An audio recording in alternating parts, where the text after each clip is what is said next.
Hello, this is Chuck Stull, bringing you this week's industry, agriculture. Agriculture is a classic example of a competitive industry.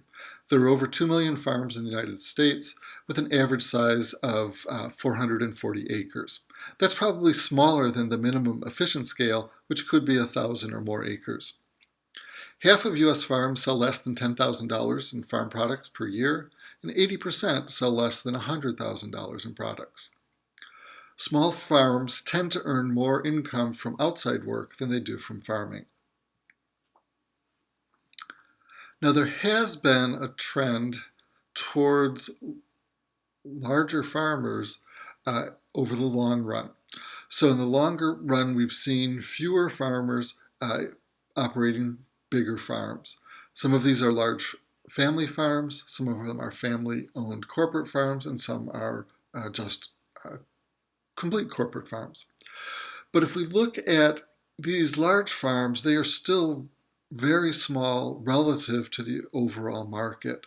If we look, for instance, at the largest grain farmers, the largest 2% of grain farmers, they produce 50% of total grain. But there are 27,000 farmers who fall into that category. So this is still very, very competitive. So agriculture is going to be much less concentrated than the manufacturing industries we look at later in the quarter.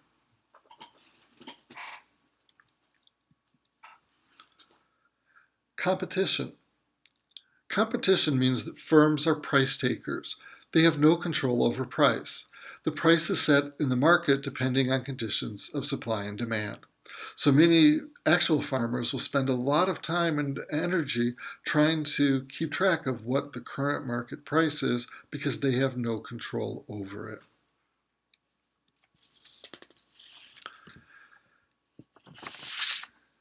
If we look at the demand, we see that consumers tend not to be very price sensitive in terms of their food purchases. When food is cheaper, people don't eat all that much more. When food is more expensive, people still need to eat. So we have only a small percentage change in quantity in response to a given change in price. So we'd say that demand is inelastic. It's relatively steep at a particular point. Considering supply, we'll see the supply curve is also steep. Crops are grown first and then sold at whatever market price occurs. The higher prices don't lead to much bigger increases in the quantity supplied, and likewise, lower prices don't decrease the quantity supplied very much. So we have a steep or inelastic supply curve, at least in the short run. If we look at a little bit more depth, that supply is more elastic before planting occurs. Farmers plant their crops based on expected price, and they can switch crops if they expect prices to be more profitable in one product than another. So many farmers do grow a mix of crops, so this diversifies their income and points to possible economies of scope. But they might change, for instance, their proportion of soybeans to corn if they expected soybean prices to be higher next autumn when the harvest will be completed compared to the corn prices next autumn. So a lot of things are done based on predictions of what future prices will look like. But once the crop is planted, the quantity is relatively insensitive to price. Higher prices don't give farmers a way to produce higher quantities in the short run. And very low prices, farmers typically are still going to harvest all of the crop that they have planted. Now, in some instances, prices may be so low it doesn't even pay to pick the crop and transport it to the markets. But that's rare because most of the costs are upfront costs. The plowing and tilling, the planting, all of the fuel that goes into power all of that machinery, any kind of agriculture chemicals, fertilizers, herbicides, pesticides, all those costs are sunk well before harvest. But we do have some instances, and today there are some perishable crops where the market has suddenly disappeared, the demand has disappeared due to COVID-19. So there are farmers in Florida who are not harvesting their tomatoes because they've lost the market to McDonald's and Burger King and the other restaurants who would normally purchase their products. And the tomatoes don't store, so they're simply left to rot in the field. Now, there are other crops, particularly grains, that are less perishable, and those crops can be stored. And so if farmers expect prices to be higher in the future, they may store either in grain elevators or in grain bins on their property corn or soybeans or wheat or rice in order to sell in the future. On the other hand, if prices are high currently, farmers who do have crops in storage may take them out of storage and sell in response to that high price. So storage does provide some change in quantity supplied relative to price.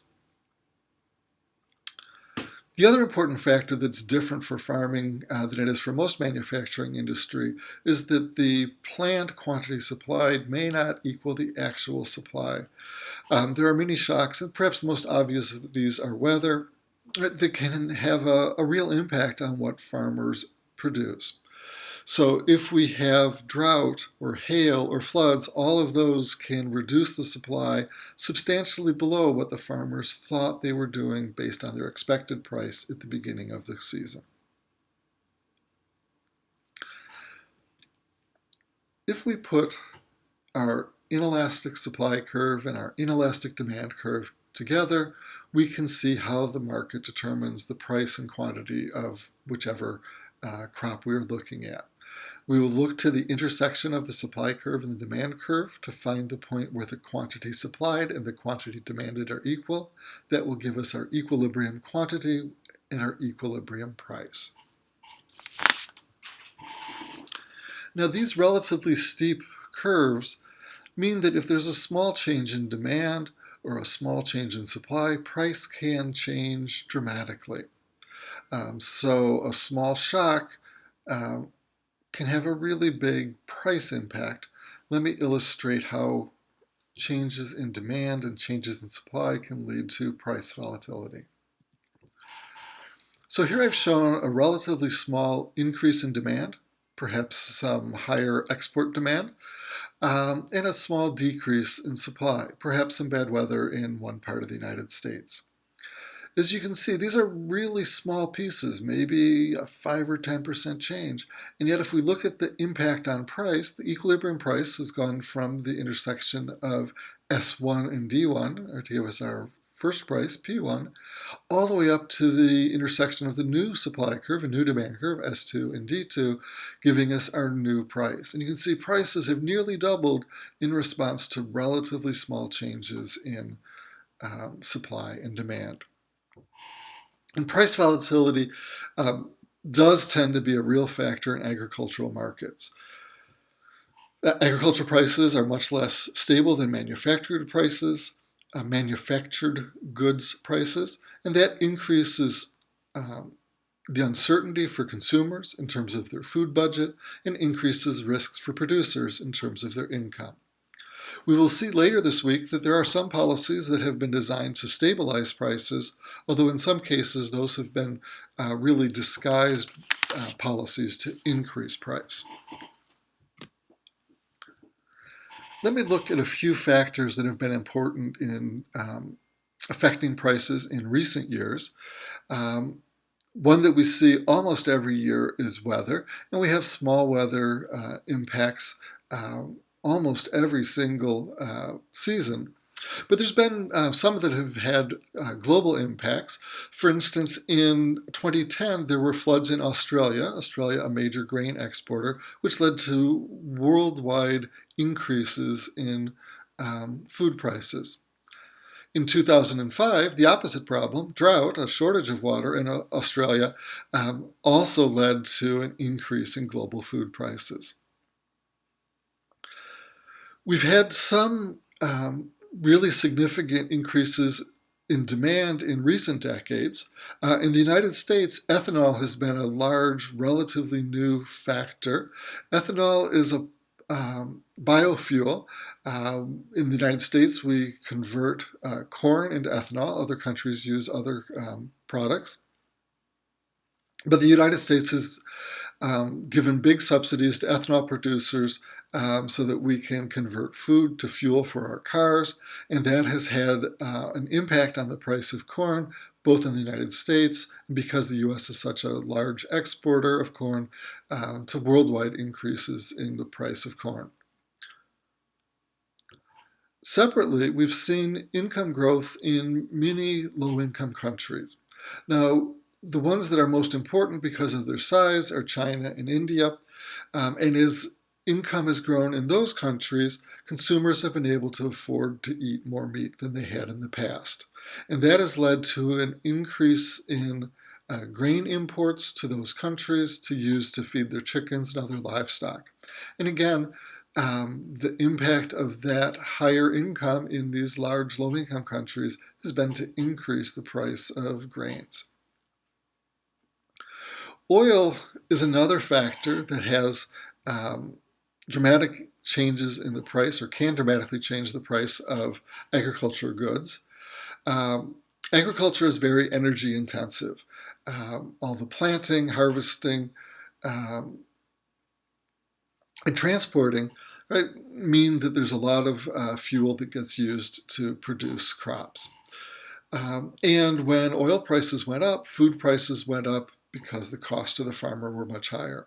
Oil prices since then have dropped fairly substantially, and that has led to a worldwide decline in food prices in response to the cheaper oil. This has been our introduction to agriculture. We will look more at this industry in our next few shows. This is Chuck Stull from Kalamazoo College. Thank you for listening.